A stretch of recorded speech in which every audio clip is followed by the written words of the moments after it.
ચૈત્ર મહિનાની નવરાત્રિમાં દરરોજ સાંજે અને સવારે સાંભળો દેવી કવચ.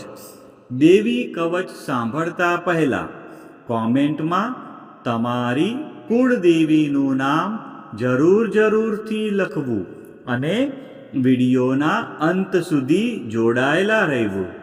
હવે આપણે દેવી કવચનો પાઠ શરૂ કરીશું. ઓમ ચંડિકા દેવીને નમસ્કાર.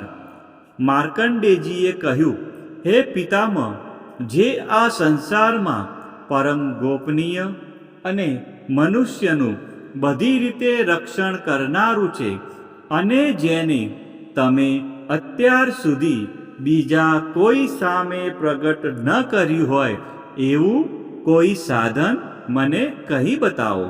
બ્રહ્માજી બોલ્યા, હે બ્રાહ્મણ, એવું સાધન તો એકમાત્ર દેવીનું કવચ જ છે, જે ગોપનીય કરતાં પણ પરમ ગોપનીય, પવિત્ર તથા બધા પ્રાણીઓ ઉપર ઉપકાર કરનારું છે. હે મહામુનિ, તે તમે ધ્યાનથી સાંભળો. દેવીની 9 મૂર્તિઓ છે. તેમને નવદુર્ગા કહે છે. તેમના અલગ અલગ નામો બતાવવામાં આવે છે. પહેલું નામ શૈલપુત્રી છે, બીજું નામ બ્રહ્મચારિણી છે, ત્રીજું ચંદ્રઘંટાના નામે પ્રસિદ્ધ છે, ચોથી મૂર્તિને કુષ્માંડા કહે છે, પાંચમી દુર્ગાનું નામ સ્કંદ માતા છે, છઠ્ઠી દુર્ગાનું નામ કાત્યાયની છે, સાતમું સ્વરૂપ કાલરાત્રિ, આઠમું સ્વરૂપ મહાગૌરી અને નવમી દુર્ગા એટલે સિદ્ધિદાત્રી. આ બધા નામ વેદ ભગવાન દ્વારા કહેવાયા છે. જ્યારે કોઈ મનુષ્ય અગ્નિથી સળગી રહ્યો હોય, યુદ્ધભૂમિમાં શત્રુઓથી ઘેરાઈ ગયો હોય, કોઈ સંકટમાં ફસાઈ ગયો હોય તથા કોઈ ભયથી ડરી ગયો હોય અને જો મા દુર્ગાનું શરણ લીધું હોય, તેનું ક્યારે કોઈ અમંગળ થતું નથી.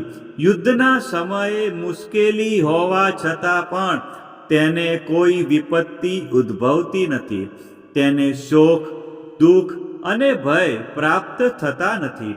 જેમણે દેવીનું ભક્તિપૂર્વક સ્મરણ કર્યું છે તેમનો અભ્યુદય નક્કી છે. હે દેવી, જેઓ તમારું ચિંતન કરે છે તેમનું તમે ચોક્કસ કલ્યાણ કરો છો, તેમનું તમે ચોક્કસ રક્ષણ કરો છો. ચામુંડા દેવી પ્રેત ઉપર આરૂઢ થયેલા હોય છે અને વારાહી દેવી પાડા પર સવારી કરે છે. ઐન્દ્રી દેવીનું વાહન ઐરાવત હાથી છે અને વૈષ્ણવી દેવી ગરુડ પર આવે છે અને માહેશ્વરી દેવી આખલા પર આરૂઢ થયેલા છે. કૌમારી દેવીનું વાહન મોર છે. વિષ્ણુપ્રિય લક્ષ્મી દેવી કમળ પર વિરાજમાન છે અને તેમના હાથમાં લાલ કમળ છે. આખલા પર આરૂઢ થયેલ દેવી ઈશ્વરીએ શ્વેત વસ્ત્ર ધારણ કરી રાખ્યા છે.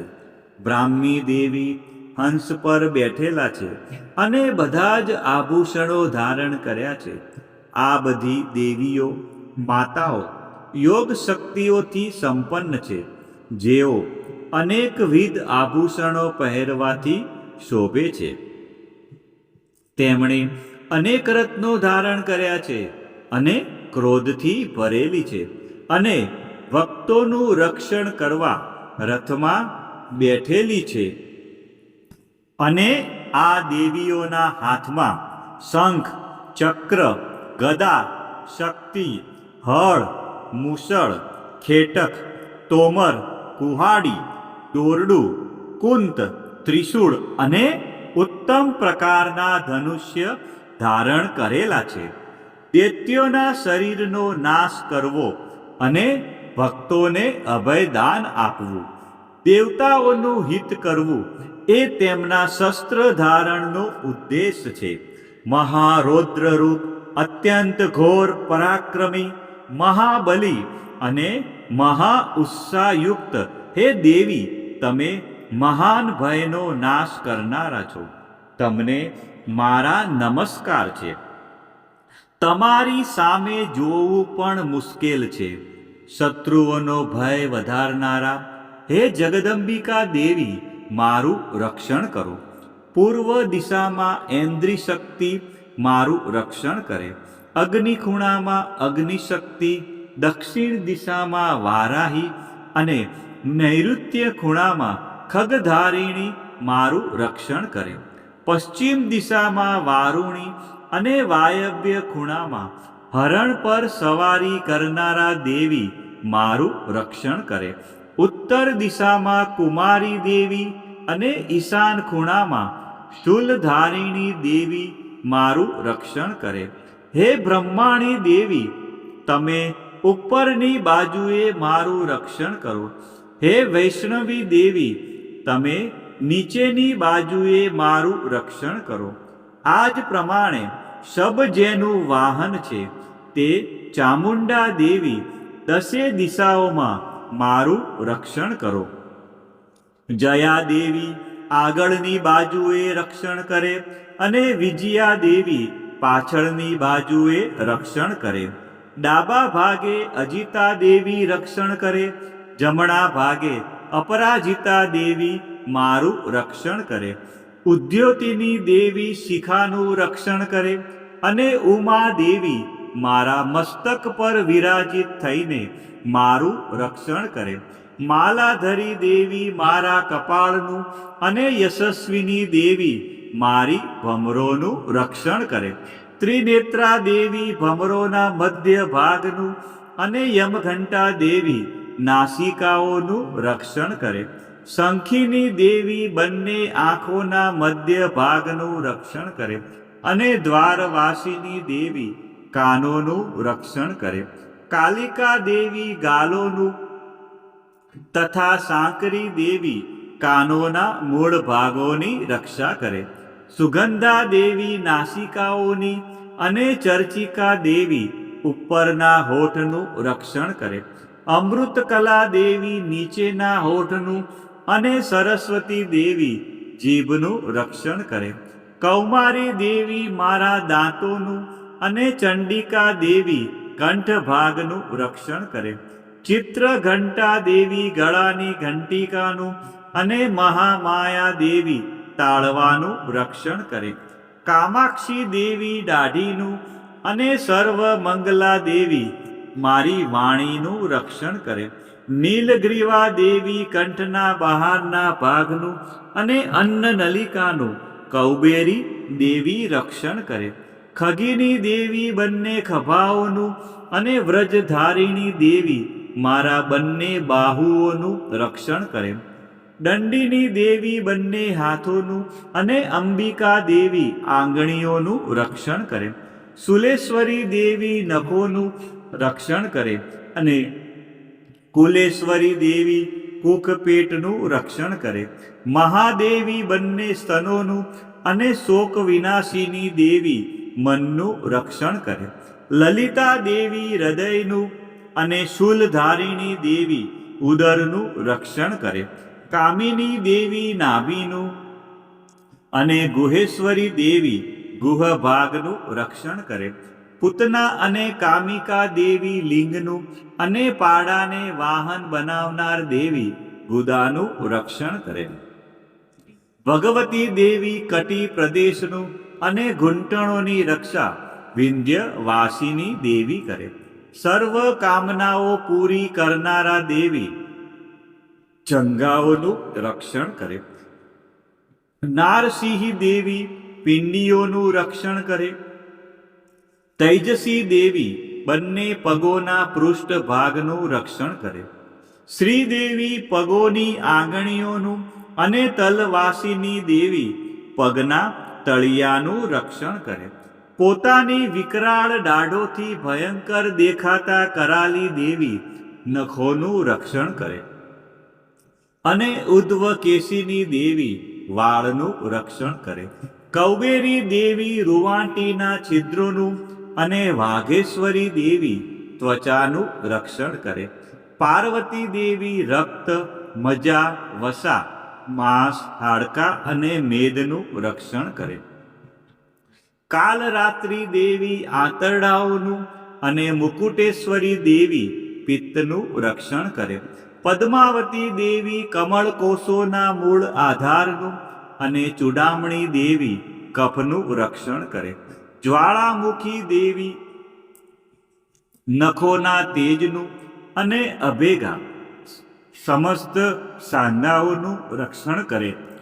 હે બ્રહ્માણી દેવી, તમે મારા વીર્યનું રક્ષણ કરો. હે છત્રેશ્વરી દેવી, મારી છાયાનું રક્ષણ કરો. હે ધર્મધારિણી દેવી, મારા અહંકાર, મન અને બુદ્ધિનું રક્ષણ કરો. હે વ્રજ ધારણ કરનાર દેવી, મારા પ્રાણ, અપાન, વ્યાન, ઉદાન અને સમાનનું રક્ષણ કરો. કલ્યાણથી શોભતા હે દેવી, મારા પ્રાણનું રક્ષણ કરો. યોગીની દેવી રસ, રૂપ, ગંધ, શબ્દ અને સ્પર્શનું અને હે નારાયણી દેવી, તમે મારા સત્વ, રજ અને તમો ગુણનું રક્ષણ કરો. વારાહી દેવી આયુષ્યનું રક્ષણ કરે. વૈષ્ણવી દેવી ધર્મનું રક્ષણ કરે.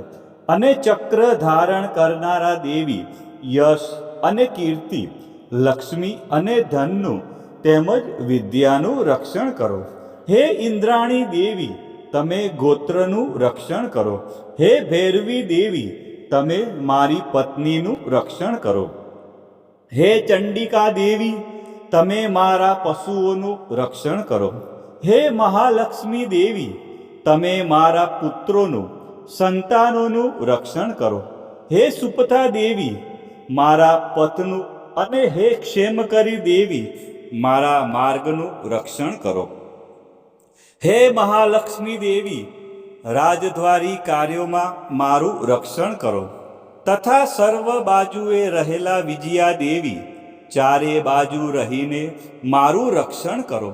હે દેવી, જે સ્થાન દેવી કવચમાં કહેવાયું નથી અને તેથી રક્ષણ વિનાનું છે, તે બધા સ્થાનો તમારા વડે સુરક્ષિત થાય, કારણ કે તમે વિજયશાલિની અને પાપનાશીની છો.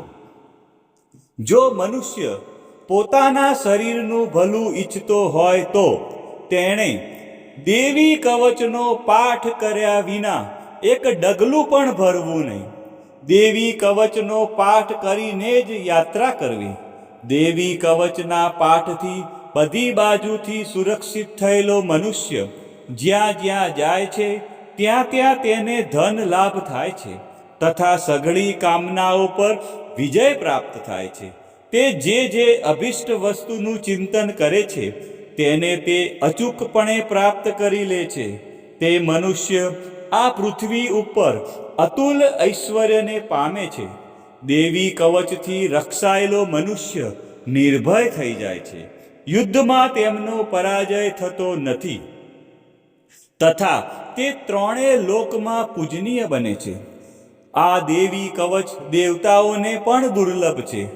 જે આ કવચનો દરરોજ 3 વખત પાઠ કરે તો તેને દૈવી કલા પ્રાપ્ત થાય છે તથા તે ત્રણેય લોકમાં પરાજિત થતો નથી. એટલું જ નહીં, તે અપમૃત્યુથી રહિત થઈને 100 કરતાં પણ વધુ વર્ષ જીવે છે. દેવી કવચ ધારણ કરનાર મનુષ્યની રાજા તરફથી સન્માન અને વૃદ્ધિ થાય છે. આ દેવી કવચ મનુષ્યના તેજની વૃદ્ધિ કરનારું અને ઉત્તમ છે. આ દેવી કવચનો પાઠ કરનારો મનુષ્ય પોતાની કીર્તિથી શોભા પામીને પૃથ્વી ઉપર પોતાના સુયશ સાથે સાથે વૃદ્ધિ પામે છે.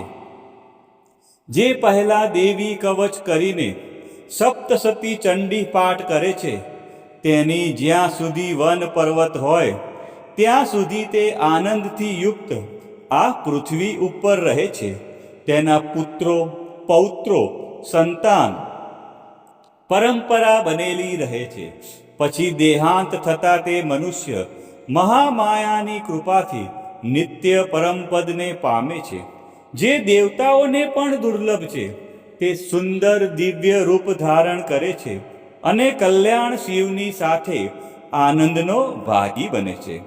ભક્તજનો, મા ભગવતીની આરાધનામાં દેવી કવચનું વિશેષ મહત્વ છે. દેવી કવચ એટલે રક્ષણ કરનારું કવચ. આ પાઠ દ્વારા મા દુર્ગાના વિવિધ સ્વરૂપો આપણા શરીરના દરેક અંગ અને જીવનના દરેક ડગલાનું રક્ષણ કરે છે.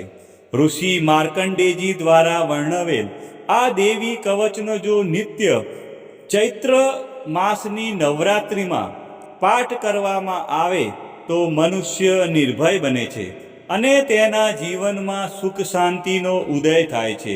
આજના આ વિડીયોમાં આપણે સંપૂર્ણ દેવી કવચનો પાઠ સાંભળ્યો. વિડીયોના અંત સુધી જોડાયેલા રહ્યા અને મા અંબાના આ પરમ કલ્યાણકારી સ્ત્રોતનો લાભ લીધો. બોલો શ્રી અંબે માત કી જય, ચામુંડા માત કી જય, ખોડિયાર માત કી જય, ઉમિયા માત કી જય, મહાકાળી માત કી જય, બહુચર માત કી જય, વારાહી માત કી જય, 64 જોગણી માત કી જય, વાઘેશ્વરી માત કી જય, બ્રહ્માણી માત કી જય, અર્બુદા માત કી જય. આ જ પ્રમાણે રોજ સવારે, બપોરે અને સાંજે સંધ્યા સમયે અને ખાસ અત્યારે ચૈત્ર મહિનાની નવરાત્રિમાં પાઠ અવશ્ય કરવો અથવા સાંભળવો.